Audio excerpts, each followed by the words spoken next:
La cigale ayant chanté tout l'été, se trouva fort dépourvue quand la bise fut venue. Pas un seul petit morceau, de mouche ou de vermisseau. Elle alla crier famine chez la fourmi sa voisine, la priant de lui prêter quelques grains pour subsister jusqu'à la saison nouvelle.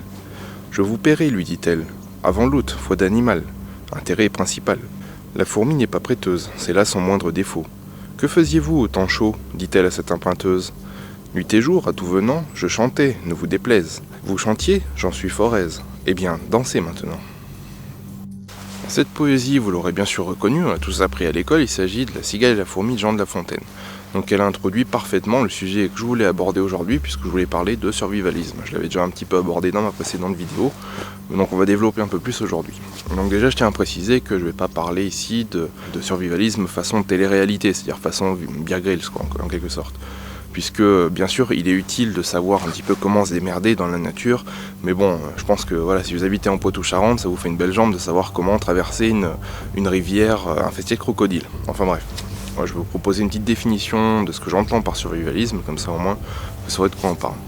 Donc ce que j'entends par survivalisme tout simplement, c'est avoir conscience en fait des dangers qui peuvent peser sur nous-mêmes, sur notre famille et sur la société en général, et savoir y répondre avec une approche réaliste, mais sans tomber dans la paranoïa. Donc il s'agit en fait de faire face à quelques situations de rupture de la normalité qui pourraient se présenter, donc qu'elles soient liées à une catastrophe naturelle, qu'elles soient liées par exemple à une situation de crise passagère plus ou moins profonde ou plus ou moins longue, comme une grève ou encore voilà, une pénurie d'un certain produit de base. Bien sûr, il peut s'agir par exemple d'une catastrophe naturelle, il peut s'agir d'une situation de crise plus ou moins grave ou plus ou moins prolongée. Il peut s'agir d'un événement plus grave comme un conflit par exemple, ou alors carrément un effondrement de l'économie, ou en tout cas un bouleversement profond dans la vie quotidienne et dans notre société, notre civilisation. Alors au-delà des clichés de l'attaque zombie ou du survivaliste américain qui est enfermé dans son bunker 10 mètres sous terre, dans son abri anti-atomique avec 6 ans de vivre et puis des armes et des munitions pour faire face à la Troisième Guerre mondiale, je voudrais expliquer un petit peu dans cette vidéo voilà, pourquoi entamer une démarche survivaliste aujourd'hui. Pourquoi être survivaliste aujourd'hui ? Tout simplement parce qu'on vit dans une société capitaliste qui fonctionne en flux tendu, que ce soit au niveau des énergies, que ce soit au niveau des ressources, quelles qu'elles soient, aussi de l'alimentation. On a une population mondiale qui est en croissance exponentielle, on a un système économique qui est extrêmement complexe et les individus autant que les États sont extrêmement dépendants les uns les autres. Alors tout ça contribue à faire un système qui fonctionne relativement bien, qui permet d'avoir un niveau de vie assez élevé, en tout cas dans une partie du monde.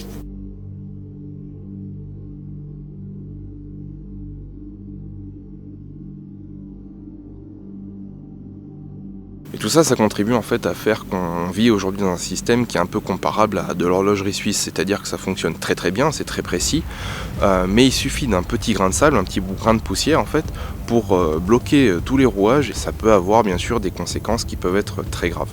D'autant qu'aujourd'hui, surtout en France, on est devenu vraiment dépendant d'un système d'État-providence, que ce soit au niveau des aides sociales, mais également de tout un tas de services, comme par exemple, voilà, si on se blesse, les pompiers vont venir vous chercher, vous amener à l'hôpital qui va vous soigner. Si on a un problème, la police normalement va venir et vous aider. Donc on est extrêmement dépendant de ce système, et c'est des choses, voilà, donc la sécurité et par exemple voilà, la santé, c'est des choses qu'on n'a plus vraiment à se soucier au quotidien, parce qu'on sait que si on a un problème, on va nous aider. Seulement si pour une raison ou pour une autre, on se retrouve coupé en fait de ce système de service, on est obligé de se débrouiller par soi-même, et donc c'est important de pouvoir être capable de se démerder un minimum par soi-même. Et donc pour ça, on peut simplement retrouver des réflexes de prévoyance, comme on avait par exemple nos grands-parents, enfin en tout cas les grands-parents de ma génération et de celle d'avant, puisque c'était des gens voilà, qui avaient connu la guerre et tout ça, et qui gardaient toujours des habitudes de conserver un minimum d'eau et de boîtes de conserve. Et simplement, c'était normal pour eux de voir un minimum de stock de nourriture et de de produits de première nécessité en quantité suffisante pour pouvoir faire face à un problème quel qu'il soit. D'ailleurs par rapport à ça, je me souviens, j'ai ma grand-mère qui me disait toujours, quand j'étais gamin, quand j'allais me coucher, elle me disait toujours tu prends tes habits, tu les plies bien et tu les poses sur une chaise avec tes chaussures à côté. Comme ça, si jamais il y a le feu pendant la nuit ou quoi que ce soit, tu peux prendre tes vêtements, t'habiller et sortir très rapidement. Donc pour pas se retrouver complètement à poil ou en caleçon dans la rue en cas d'incendie ou autre. Ensuite, aujourd'hui, on assiste également à une convergence de facteurs qui mettent en péril la civilisation elle-même, puisqu'il va s'agir de la raréfaction du pétrole, qui est la ressource numéro 1, et des autres ressources et matières premières. On a également une crise écologique qui est assez grave, avec une pollution énorme et une surproduction agricole qui peut aller qu'en s'accroissant, étant donné que la population humaine s'accroît de jour en jour. Et à cela, on a une crise économique qui aujourd'hui pas si grave, mais qui pourrait très bien dégénérer. Et à cela s'ajoutent bien sûr des risques qui sont par exemple la guerre. On voit en ce moment les relations diplomatiques exécrables entre la Russie et les États-Unis. Tout ça laisse planer des présages assez sombres sur l'avenir. Vous imaginez, deux puissances nucléaires qui se déclarent la guerre, ça pourrait sentir le roussi quand même. Et au-delà même des risques qui nous entourent au quotidien, on a également une raison qui peut être morale pour être survivaliste. Puisque si on est critique face à la mondialisation, si on est critique face à ce système qui est globalisant et qui a tendance à détruire que ce soit les cultures, mais également les États, et qui a tendance à détruire aussi la nature par la surproduction et la pollution à outrance, au final, il faut essayer de sortir de ce système pour essayer d'avoir le moins d'impact possible. C'est le seul moyen vraiment qui permet d'avoir le moins d'impact possible et de plus être aussi acteur et aussi victime de ce système, puisque au final, si on développe son indépendance, on développe son autonomie et on sort. En tout cas, on met déjà un pied dehors de ce système que l'on critique. Donc c'est une démarche qui est tout à fait logique à mon sens.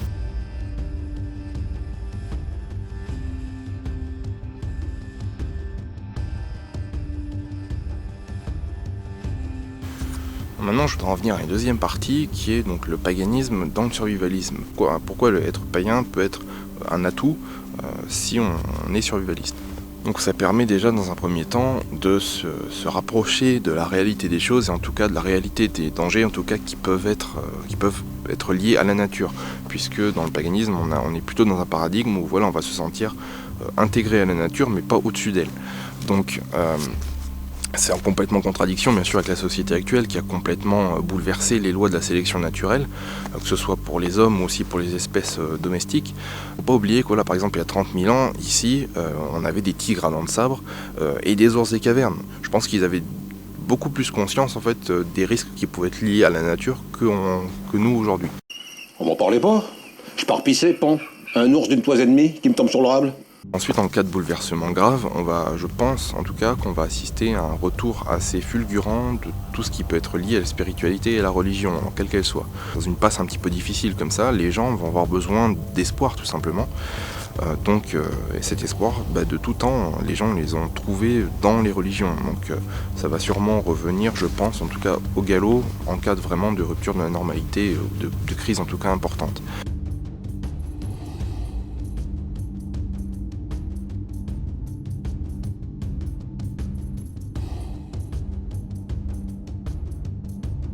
Autre point, c'est que la religion elle est également vecteur de valeurs morales, puisque aujourd'hui on est dans des valeurs morales qui sont complètement liées, non pas certes à un paradigme qui est chrétien, mais qui sont quand même liées à cette situation de confort et de sécurité dans laquelle on est. Mais en cas de crise grave, d'effondrement économique par exemple, on va retomber sur une société beaucoup plus primaire en fait, où l'instinct de survie prendra souvent le dessus sur d'autres valeurs morales. Donc la religion permet un peu de canaliser ça également, notamment le paganisme. Donc autant choisir une religion qui soit adaptée en fait à l'Europe et qui s'est développée par rapport aux réalités en fait que l'on trouve en Europe depuis des millénaires. Ensuite, ça permettrait également de ressouder des liens familiaux, tout simplement, en réunissant la famille autour de rites saisonniers, par exemple, mais également ça permettrait de souder par exemple un clan qui pourrait se former avec vos amis ou vos connaissances qui sont également païens. C'est des gens à qui vous allez peut-être plus faire confiance plus facilement et refonder des groupes qui pourraient être solidaires entre eux, puisque l'homme n'est pas fait pour vivre individuellement, il est fait pour vivre en petits groupes. Donc voilà, retourner vers un système clanique comme ça, tout simplement c'est très compatible en fait avec le paganisme, puisque le paganisme s'est lui-même développé dans un contexte politique, en tout cas dans un contexte d'organisation sociale clanique. Ensuite, on peut également trouver une source d'inspiration par rapport au mode de vie, comme j'en parlais dans ma précédente vidéo, puisque de tout ce qui nous reste du paganisme nous vient de l'Antiquité et du Haut Moyen-Âge. Donc c'est des périodes où les gens vivaient sans technologie, enfin avec un niveau en tout cas bien inférieur de technologie à celui auquel on est habitué aujourd'hui. Et c'est tout simplement, on peut s'inspirer de l'archéologie et des modes de vie qu'ils avaient pour construire peut-être un mode de vie plus simple qui nous sera peut-être imposé de toute façon demain.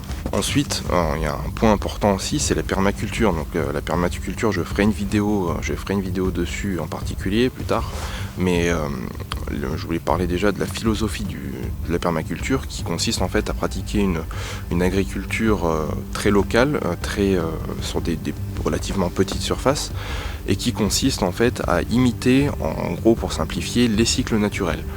Et ça, évidemment, le paganisme est tout à fait lié à la philosophie en fait de ce type d'agriculture, qui est le seul qui soit vraiment valable à long terme, puisque dans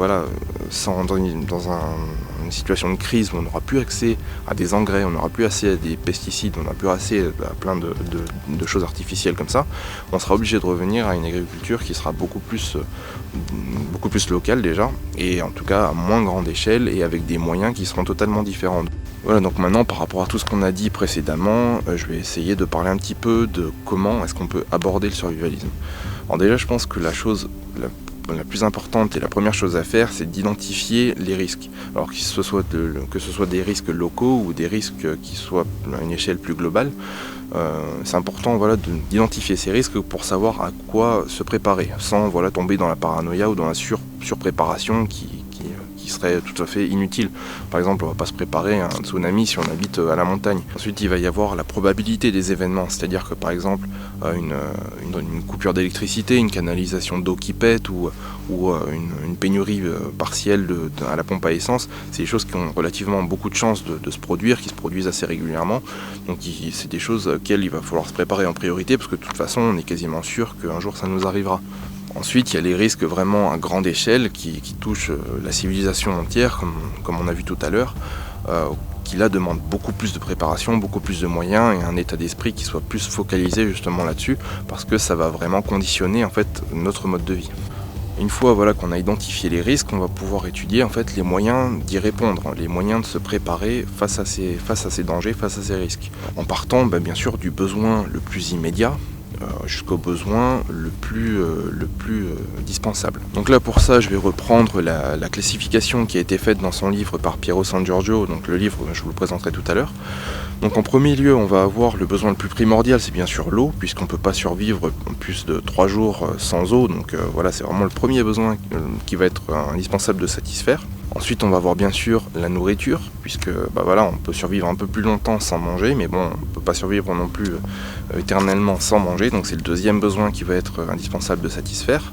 Ensuite, on va avoir l'hygiène et la santé, puisque bien sûr, dans une situation où on n'a plus forcément accès aux médecins, où on n'a plus forcément accès à l'eau courante pour pouvoir se doucher quotidiennement et tout ça, ou plus forcément avoir accès au savon, il va falloir trouver des substituts. Ensuite, on va avoir l'énergie, donc être autonome en énergie. Alors ça peut aller depuis le petit poêle à pétrole au cas où on a une coupure d'électricité en plein hiver qui va nous permettre de nous chauffer tout simplement quand il n'y a pas d'électricité, des bougies pour pouvoir s'éclairer quand il n'y a pas d'électricité non plus. Mais également, à plus long terme, on va pouvoir penser à des solutions comme les panneaux solaires. Donc là, ce qui est important, c'est vraiment s'orienter vers des ressources qui sont en tout cas renouvelables, quelles qu'elles soient. Donc ensuite, on va avoir un besoin qui va être celui de la connaissance, puisque Il va falloir emmagasiner beaucoup en fait de connaissances, de savoir-faire pour pouvoir justement se débrouiller et faire les choses par soi-même, produire sa nourriture par soi-même, trouver de l'eau, fabriquer son savon et tout un tas de choses. Donc on peut déjà dès aujourd'hui commencer à acheter des livres qui traitent de tous ces sujets, qui ont été écrits par des gens qui s'y connaissent, et du coup voilà, le jour où on en a besoin, parce que aujourd'hui voilà, quand on a besoin d'un truc, on recherche sur Google et ça nous sort immédiatement ce dont on a besoin, mais demain ce sera peut-être pas le cas. Internet n'existera peut-être plus, et si on n'a pas d'électricité, pas d'internet. Donc avoir des livres chez soi qui traitent de ces sujets, ça permettra de trouver le moment venu des réponses aux questions. Ensuite, il y a la défense, puisque bien sûr, si vous êtes prêt, si vous avez des ressources, etc., forcément, en cas de crise grave, vous allez susciter des jalousies. Donc il y a des gens qui vont vouloir essayer peut-être de vous voler, peut-être par désespoir, de vous voler vos biens et voilà, attaquer votre famille. Donc il faudra être bien sûr en mesure de vous défendre vous-même et surtout votre famille, vos enfants. Et les plus faibles, les personnes âgées, les malades, etc. Et en dernier lieu, on a le lien social. Donc le lien social, ça va être tout simplement une relation avec votre famille, vos proches, mais également avec vos voisins par exemple. Quelle est l'attitude qu'il va falloir adopter par rapport à eux? Donc ça va passer par le choix de où s'installer pour créer sa base autonome durable, qui vous permettra de vivre en autonomie, parce que voilà, comme je disais tout à l'heure, là où l'homme s'en sort le mieux, c'est quand il est en petit groupe, où chacun peut s'entraider et où la confiance règne. Voilà, pour conclure, je voudrais dire que voilà, on peut déjà, pour aborder le survivalisme, une chose aussi qui est importante, c'est de progressivement apprendre à s'affranchir en fait du confort et de la facilité dont on a abondance aujourd'hui, en tout cas dans les pays développés. Et voilà, s'affranchir au fur et à mesure de toutes ces choses qui ne sont pas forcément utiles, puisque voilà, en cas de rupture de la normalité, justement, il y a aussi un choc psychologique, puisqu'on est un peu désemparé, puisqu'on n'a plus accès à ce dont on a l'habitude.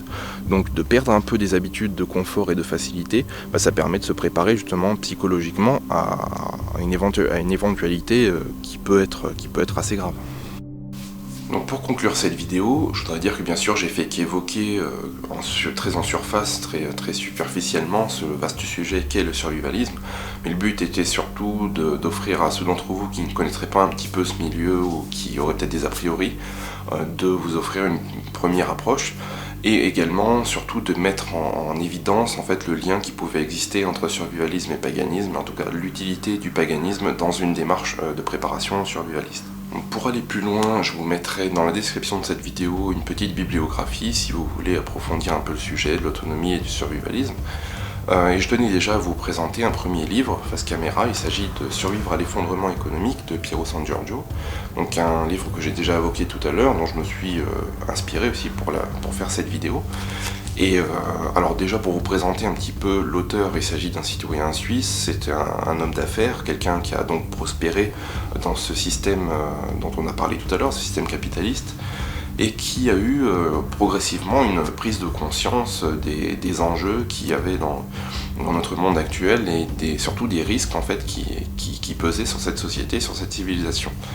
Donc dans ce livre, il va déjà commencer par décrire un petit peu sa prise de conscience justement, et ensuite identifier les différents risques qui pèsent sur la société, alors qu'ils soient environnementaux, de nature économique ou autre. Ce qui est surtout très intéressant, c'est qu'en fait il a su rendre tout ça vraiment très intelligible pour Monsieur Tout-le-Monde. C'est pas très technique en fait, mais ça permet de bien comprendre en fait que vraiment la fragilité du système et en tout cas l'importance réelle des risques qu'il peut y avoir.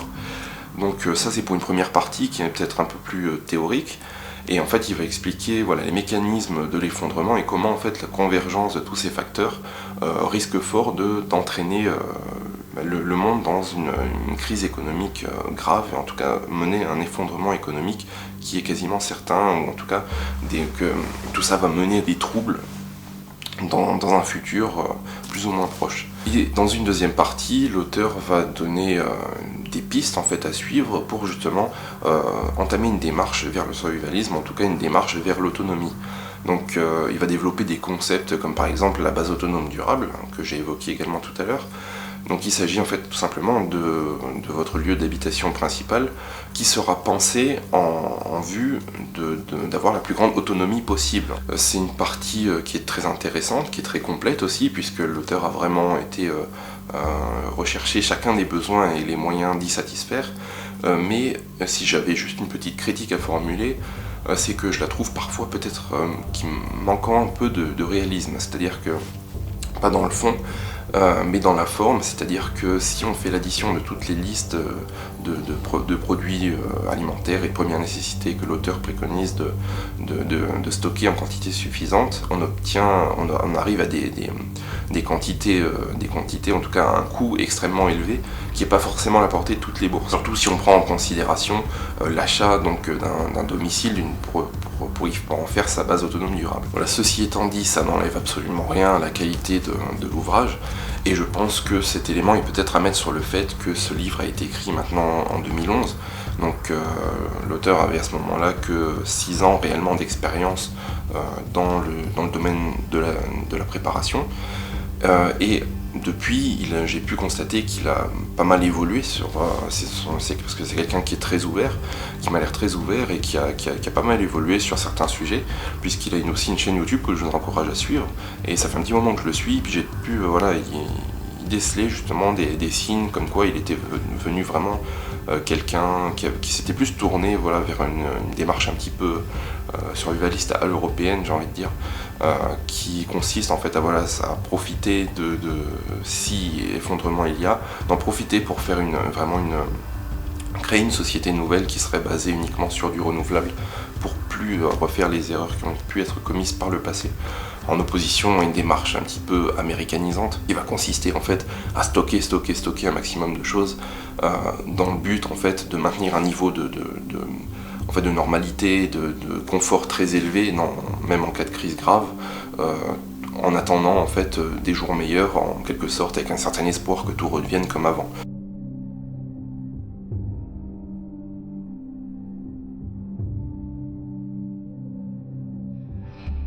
Donc voilà, pour terminer, lisez ce livre, vous trouverez les liens dans la description, préparez-vous, et moi je vous dis à très bientôt pour une prochaine vidéo.